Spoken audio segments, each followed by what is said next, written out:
Hi everybody, Dave the Rave, Roving the Rock here, and today I'm at Duggery, and specifically I'm at the beginning of the path for Loch Iorsa. I went there yesterday with Grandpa Fatty, and we walked right up the glen for 2 hours and then 2 hours back. And I'm a bit tired from that, to be honest, but anyway, I'm meant to go for a run today. It's in the evening before dinner just now. I try to motivate myself to think of something to do when I'm running. And today I thought I'll look up and see if there's a record to Loch Iorsa, and there is. There's a whole bunch of people that have run it and they've got times. And um, so basically, it's 1 3/4 miles from the end of the small track to Loch Iorsa, slightly uphill. I've got to do that in less than 13 minutes if I'm going to break the all-time record. I don't think I can do that, but I'm hoping to be second or third or fourth, somewhere about there. Um, so I don't think I can be first. If I got first, that'd be a miracle, but really, to be honest, I don't think I'm fast enough for that. I've got to accept what I am, a 59-year-old who's not been training very hard. So I have some innate fitness, but I only train for about 3 hours a week. It's not much.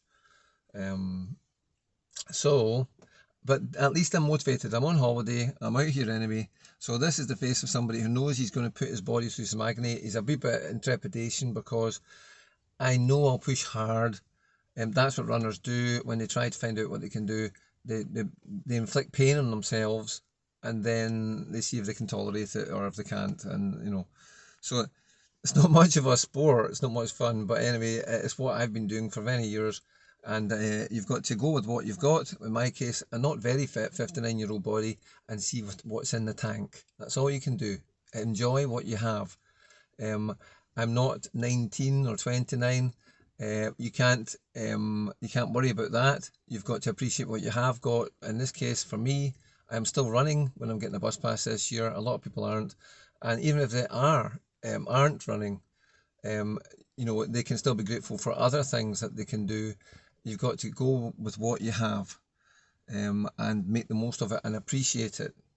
So today I can still run. It doesn't really matter what pace. There's one day that will come when I can't run, and today is not that day. So I have to appreciate that at least. I better get on with it. You'll see a red-faced guy when I come back, and hopefully I'll see how I did. Cheers. Hello again, everybody. So this is my red-faced self. It occurred to me, by the way, I'll just get my camera here. I never actually did show you where I am, so I'll just open the window of the car. I'm not outside because there's a lot of wind noise and things, and there. I'll show you. I was running up that track there. Can you see a track over there? Past those bins. I'm on the main road at Duggery Lodge.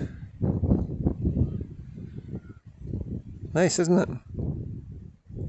And actually, although it's nothing to do with running, what I'll do, I'll just show you out there as well. That's my view, my random view over to Kintyre, past the flowers, over the rocks, over the sea, some blue sky and grey as usual. In Iron got a big mixture. Beautiful, eh?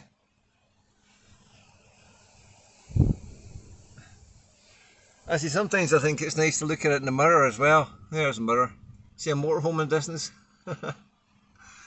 Anyway, getting back to the point. Here we are. I went for my run. I went as fast as I could, and my watch doesn't tell me whether I did it or not. I have to go back home, put it in the computer, and then I'll download it, and then it tells me. So I'm just guessing, and that's part of the fun, because you complete the run, you don't even know how you did really. But I do know that the person who did the record, it's on trail, it's slightly uphill. They were doing about 7 minutes a mile or something like that, and they have to go through 2 rivers as well. And when I looked at my pace halfway through, I was doing 7 minutes a mile. So I wasn't far off the person's pace that was done at the fastest of anybody ever. How do I feel? What's my chances? Actually, I haven't done it.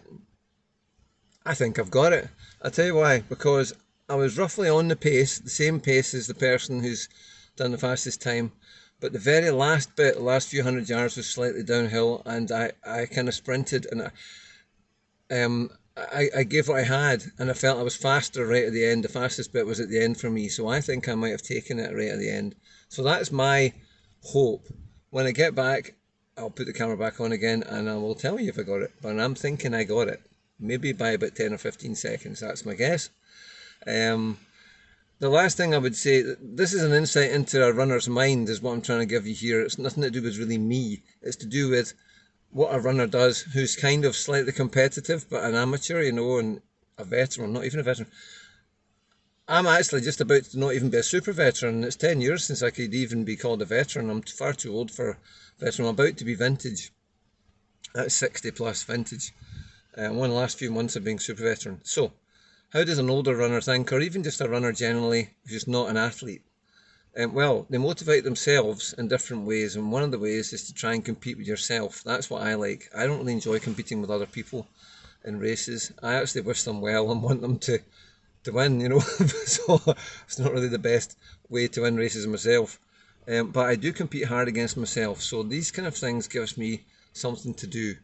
What was I thinking when I was running? That's the main thing for me, a runner's psyche. For me, I'll put these windows up just in case the wind noise is getting in here. That's what I'll do. There we go. At the very beginning, I was pacing myself. You don't want to go too fast because you'll run out of steam 2/3 of the way through and you won't be able to finish it, or your pace will have to come right off. The best way to run something quickly is to try and keep the pace the same all the way through, possibly with a wee sprint right at the end when you're borrowing oxygen from after you finish. So you can kind of run out of oxygen right on the line, but then you can catch up again after you've stopped. It's like borrowing air. But you can only do that right at the end. You can't do that during the run. You have to be getting enough air. You have to have enough energy to complete it at the same pace. So that's what you're doing. You're pacing. You're pushing on hard because you don't want to fall behind the pace. You're too scared to do that because you don't know if you can even catch up again if you fall behind, but you can't go too fast. So it's a real balancing act. About 2/3 of the way through, I could see I was roughly on the pace of what said 7 minutes a mile, dead on 7. And I can't see exactly what the finish was, but I knew I had 3 or 4 minutes left to run. And at that point, I could feel my stomach kind of cramping up, like it's going tight. That I'm running out of oxygen. I've been breathing on maximum for the last few minutes. Maximum for me is every 2 steps I'm breathing in, and every 2 steps I'm breathing out. So left, right, breathe in, left, right, breathe out, kind of thing. So I'm breathing in once every 2 steps, breathing in and out every 4 steps altogether. And that's my race breathing. I don't go any faster than that as far as breaths go. I can't get the air in faster than that really. So it's 2 and 2. 2 steps in, 2 steps out.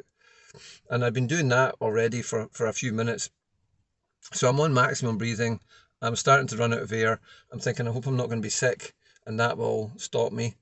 And so I slightly lift the foot off the accelerator. There's a slight uphill at that point, and think I've got to get to the end. I've got to wait, and I can't put the foot down until I can see where the end is, and then know I'm actually going to make it. So it's a balancing act. I wasn't sure I was going to make it, and that's what I do to myself. And I know it's not good for me. What is good for you is moderate exercise 4 or 5 times a week for half an hour to 3/4 of an hour, and not pushing yourself hard, because actually that is not so beneficial for the body. But especially an old body like mine. Having said that, that's what I do. That's just what I do to myself as I get my kicks. So I know I'm strange. But anyway, then I did see the little downhill at the end. I could see where I was going to finish, and then I put the foot down and I made it to the end. When I finished, I stopped the watch, and then I'm trying to catch my breath up again, and the noises I'm making are a wee bit like I don't know, like a dinosaur or a bull or something like that. Like it's like that, like and like so. Anyway, if anyone else was there, they'd be quite scared for me, But there wasn't anybody there. There's nobody there. A bit like a stag. I suppose that's the closest thing I can think of, like a stag bellowing. Maybe that's something to be proud of, you know. um, and I did that about 25 or 30 times before I managed to catch my breath again. Of course, my feet were completely sodden because I'm running two rivers, so your shoes fill up with water, so it makes them heavy. So that's another feeling that I was feeling at the time. Um, but yeah, that was the thing. So I wasn't sure I was going to make it. I wasn't sure if I'd gone too fast at the beginning. You're never really sure till you get towards the end, and then you kind of know that you're safe if you've not overdone it. Um, I think I've done it. It's a lot of effort to go to just for a run to drive out here from Whiting Bay. I don't normally go to that much effort. It's because I'm on holiday and I was happened to be here yesterday. And I thought, that'd be nice if I came back and went faster than anybody ever. So anyway, I'll go home and we'll go and see how I did. Cheers. Hi again, that's me back home, and I've just plugged in my Garmin watch to see how I did. Um, the thing about this is that, of course, I thought that I might have got the record after I ran it. I didn't think I would have before I started, but I thought my pace was pretty good. That's the feeling I got when I was running it, but I didn't know. Looking at the results, I have got the course record, so I'm the fastest person to Loch Iorsa ever that's run it. And by a substantial margin, it turns out I took the record by over a minute. Um, and I'm in first place ever, and it doesn't matter what age I am, I've beaten everybody. I did 11:51, and the previous record was 12:59. I'll just show you. I don't know if you can see that there on the screen, but that's what that says.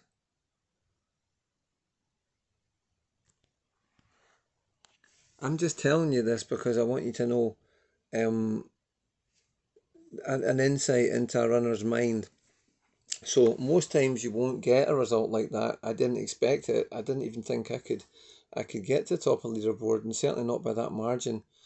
So that explains why I was getting stomach cramps and wondering if I might end up not finishing it. But it's a tremendous sense of achievement at the end of that, and I'm pleasantly surprised. So there we go. Job done. It was worth the effort. It was worth the drive. I won't be doing the same thing tomorrow. Dave the Rave Roving the Rock, over and out.